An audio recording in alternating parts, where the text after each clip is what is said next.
Alright, kings, gentlemen, and everyone else, welcome to yet another exciting episode of Hungover Man in a Big Hat. And today we got to talk about Mr. Elon Musk, the brains of the Trump administration. Well, I don't know, he's more like the shit for brains guy, which tells you why these guys are so shitty. Anyways, apparently, he has departed officially the administration, which officially he was never a part of, because officially the Department of Government Efficiency didn't exist. It's just a unofficial cabal within the government, which somehow had the power to terminate people, crawl data, and marshal resources. Well, a lot of people are doing the victory dance, saying, "Yay, we defeated Elon Musk." We did not. We are not yet done with Elon Musk. It just turns out that the man stole a bunch of Americans' private data, American companies, American people. A lot of the data which the United States possesses, the United States government possesses, a lot of it, they probably have my data too, foreign data too. And now they're going to plug it into these systems over at Palantir. That's his buddy Peter Thiel's company. And what's really the really thing is, this was probably the plan from the get-go. I don't know if they really thought they could destroy the quote-unquote administrative state, but this was definitely a plan to build their sick little Panopticon, which they've been planning to build since I would say the Bush years, because that's a really big part of it that people don't understand, just how much these people are downstream of the most insane neoconservatives from the Bush years. So, like I've said before on this channel, both Elon Musk and Peter Thiel, they are adherents of the neo-reactionary ideology, and this is it's a big topic, but one of the tenets of the neo-reactionary ideology, and you can read about it in one of the last blog posts that the father, the dark pope of neo-reaction, wrote, Curtis Yarvin. He wrote that essentially people have no right to privacy, no expectation of privacy, because the government's just gonna steal your data anyway, right? You have no right to expect privacy. And that thinking you have a right to expect privacy, especially from the government, is a form of addiction. Like, he very explicitly compares it to sex addiction.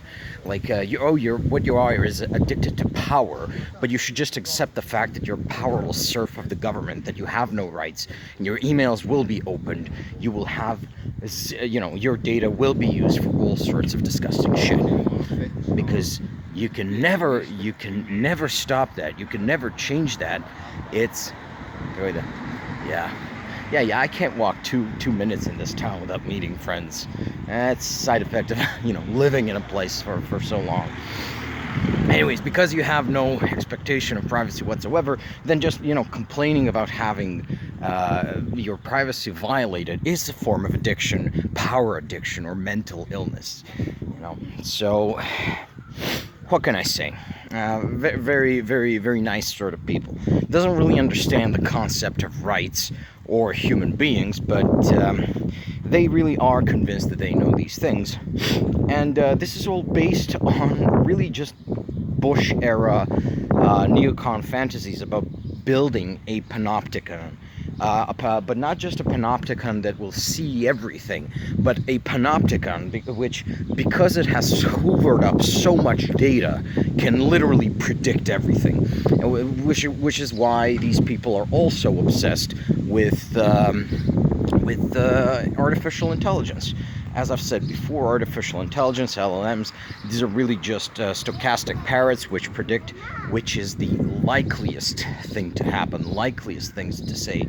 And these supposed very smart people, a lot of whom are computer programmers, seem to believe that likeliest is the same thing as always.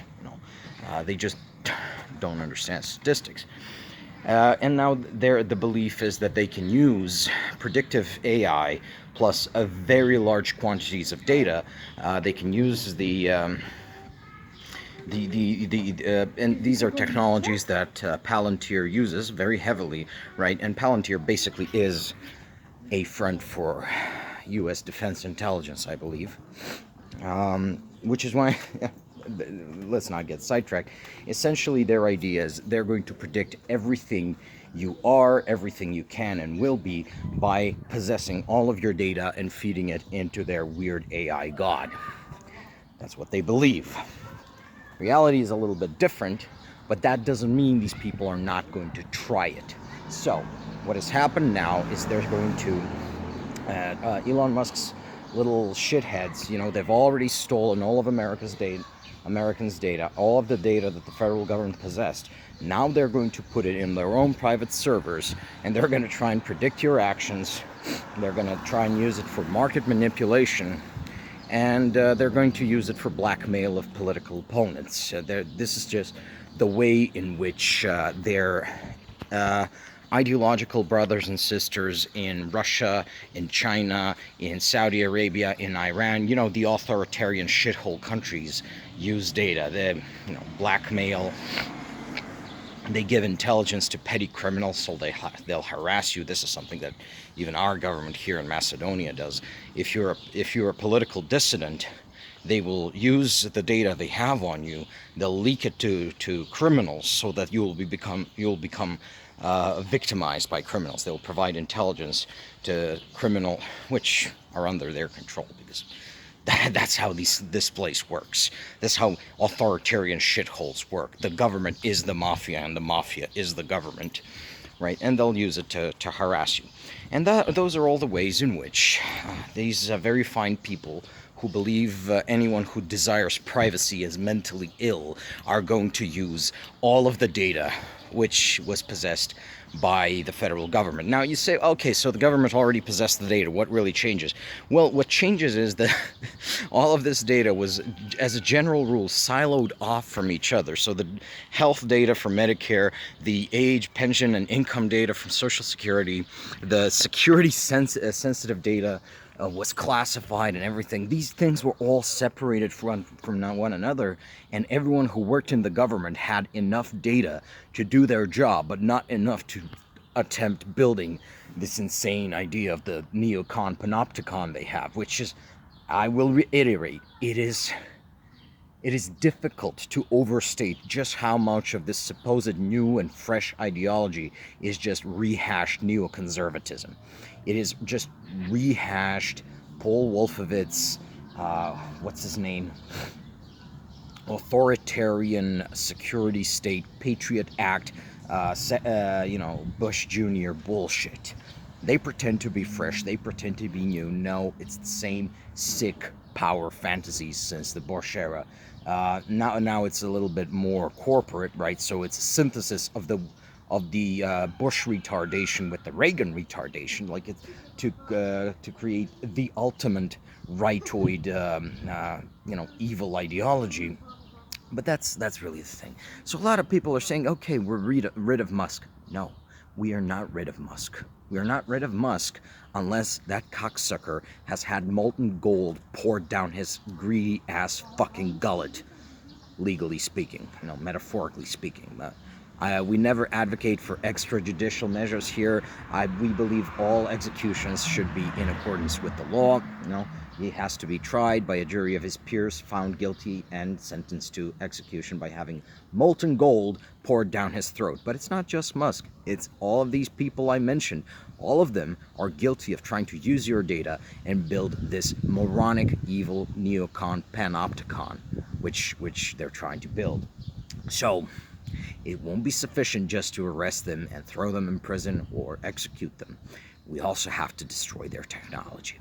A lot of these companies will have to be nationalized, broken up, and in the future, we're going to have to billionaire-proof every country. I mean, in Europe, we got to start billionaire-proofing our governments before because these people also have designs on Europe. They hate the European Union. They hate the fact that they're not allowed to turn our countries into playgrounds, that the European Union does not allow collection of a lot of data, which they just take for granted in the USA or shitholes in throughout the world like China.